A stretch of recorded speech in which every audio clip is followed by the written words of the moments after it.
भारत के विजयोत्सव का सत्र है।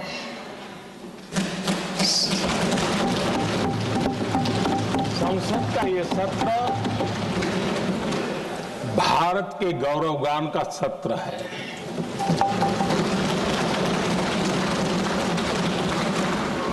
आदरणीय अध्यक्ष जी, जब मैं विजयोत्सव की बात कर रहा हूं तब मैं कहना चाहूंगा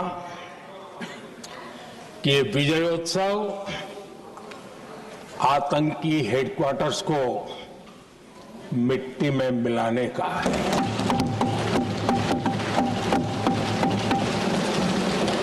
जब मैं विजयोत्सव कहता हूं तो ये विजयोत्सव सिंदूर की सौगंध पूरा करने का है।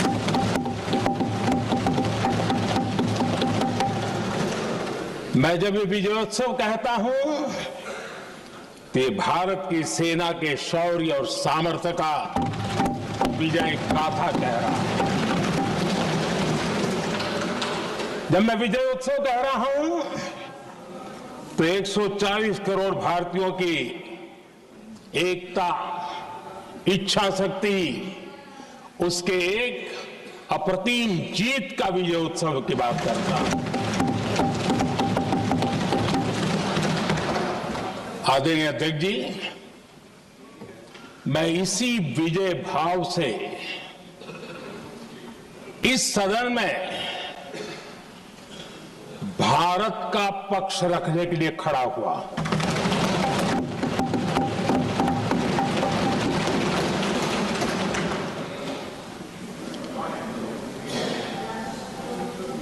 और जिन्हें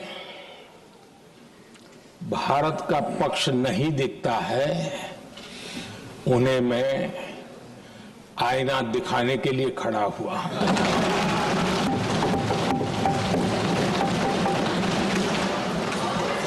आदरणीय अध्यक्ष जी, मैं 140 करोड़ देशवासियों की भावनाओं में अपना स्वर मिलाने के लिए उपस्थित हुआ हूं।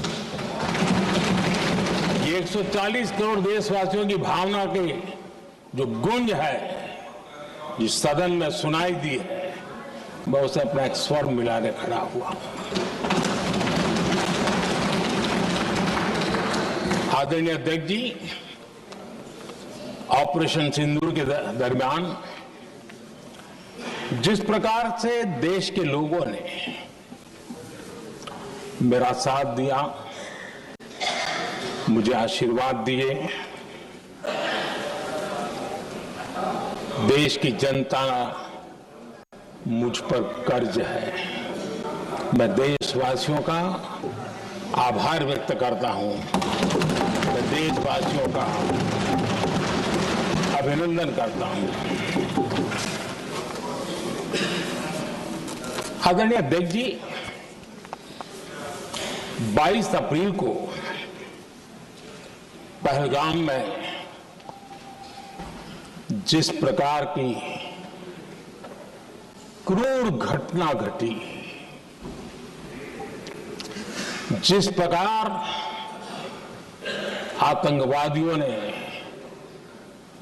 निर्दोष लोगों को उनका धर्म पूछ पूछ करके गोलियां मारी, ये क्रूरता की पराकाष्ठा थी। भारत को हिंसा की आग में झोंकने का ये सुविचारित प्रयास था। भारत में दंगे फैलाने की ये साजिश थी। मैं आज देशवासियों का धन्यवाद करता हूं कि देश ने एकता के साथ उस साजिश को नाकाम कर दिया।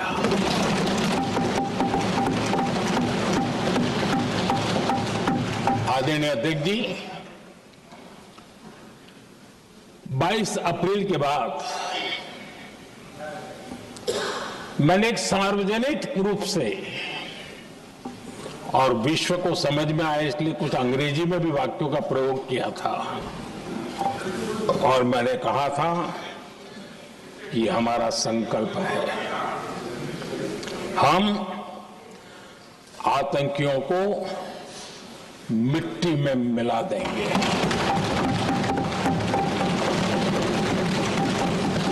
और मैंने सार्वजनिक रूप से कहा था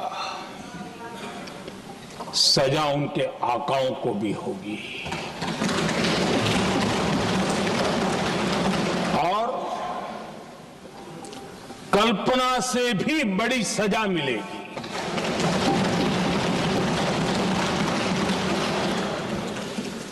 22 अप्रैल को मैं विदेश था,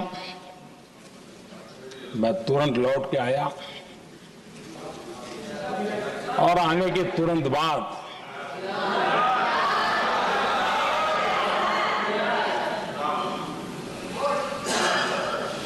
मैंने एक बैठक बुलाई और उस बैठक में हमने साफ साफ निर्देश दिए कि आतंकवाद को करारा जवाब देना होगा और ये हमारा राष्ट्रीय संकल्प है।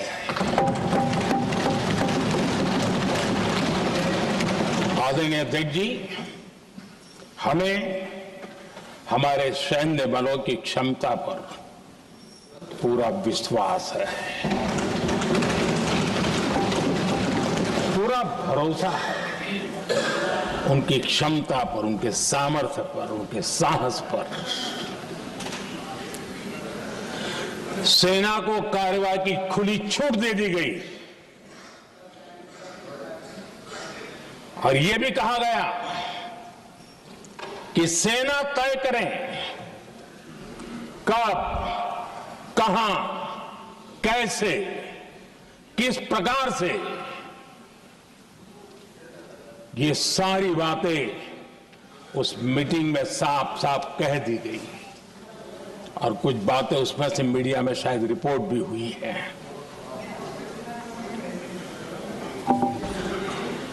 हमें गर्व है आतंकियों को वो सजा दी और सजा ऐसी है कि आज भी आतंक के उन आकाओं की नींद उड़ी हुई है।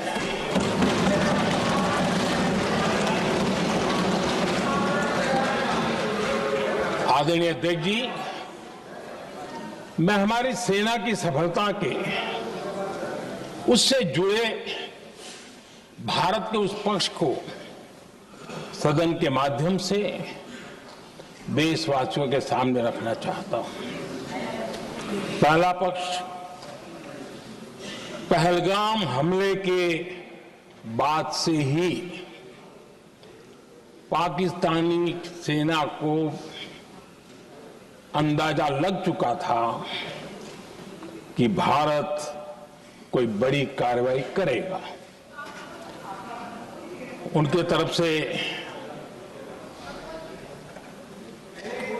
न्यूक्लियर की धमकियों के भी बयान आना शुरू हो चुके थे। भारत ने 6 मई रात और 7 मई सुबह जैसा तय किया था वैसी कार्रवाई की और पाकिस्तान कुछ नहीं कर पाया। 22 मिनट में 22 अप्रैल का बदला निर्धारित लक्ष्य के साथ हमारी सेना ने ले लिया। दूसरा पक्ष, आदरणीय अध्यक्ष जी, पाकिस्तान के साथ हमारी लड़ाई तो कई बार हुई है, लेकिन ये पहली ऐसी भारत की रणनीति बनी कि जिसमें पहले जहां कभी नहीं गए थे वहां हम पहुंचे। पाकिस्तान के कोने कोने में आतंकी अड्डों को धुआं धुआं कर दिया गया।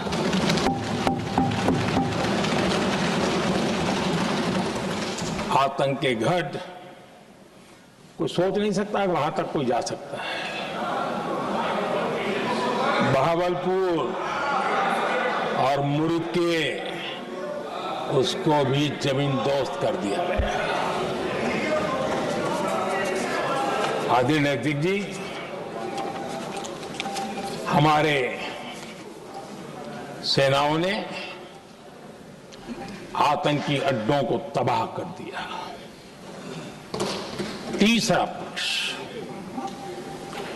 पाकिस्तान की न्यूक्लियर धमकी को हमने झूठा साबित कर दिया।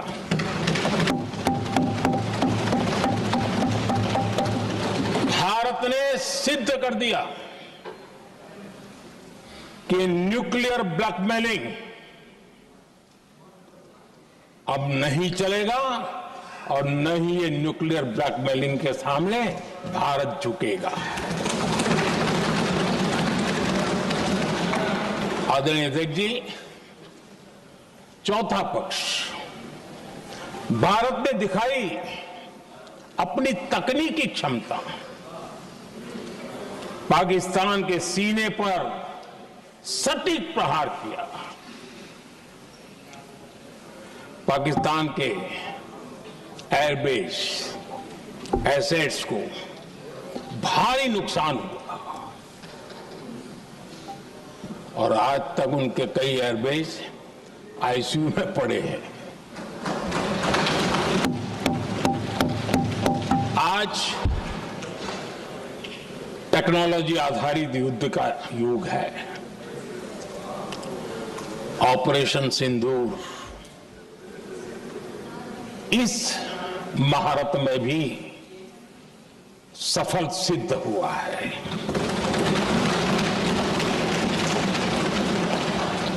अगर पिछले 10 साल में जो हमने तैयारियां की हैं वो न की होती तो इस तकनीक के युग में हमारा कितना नुकसान हो सकता था, इसका हम अंदाज लगा सकते हैं। पांचवा पक्ष,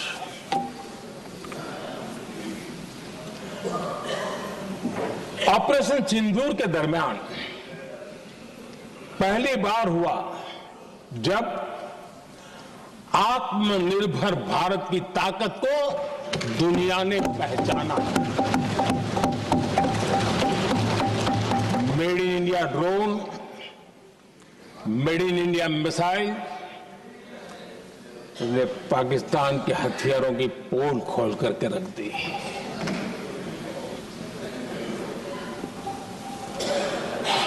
आदरणीय अध्यक्ष जी, और भी एक महत्वपूर्ण काम जो हुआ है, वैसे जब राजीव गांधी जी थे उस समय उनके जो एक डिफेंस का काम देखने वाले एमओएस थे, उन्होंने जब मैंने सीडीएस की घोषणा की तो वो बहुत प्रसन्न होकर के मुझे मिलने आए थे और बहुत बहुत प्रसन्न थे वो। इस समय ऑपरेशन में नेवी, आर्मी, एयरफोर्स तीनों सेनाओं का जॉइंट एक्शन, इसके बीच की सिनर्जी, इसने पाकिस्तान के छक्के छुड़ा दिए।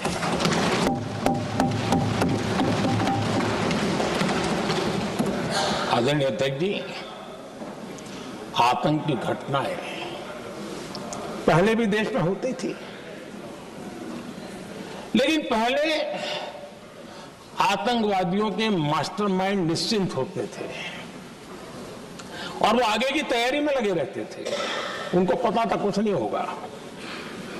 लेकिन अब स्थिति बदल गई है। अब हमले के बाद मास्टरमाइंड को नींद नहीं आती। उनको पता है कि भारत आएगा और मार के जाएगा।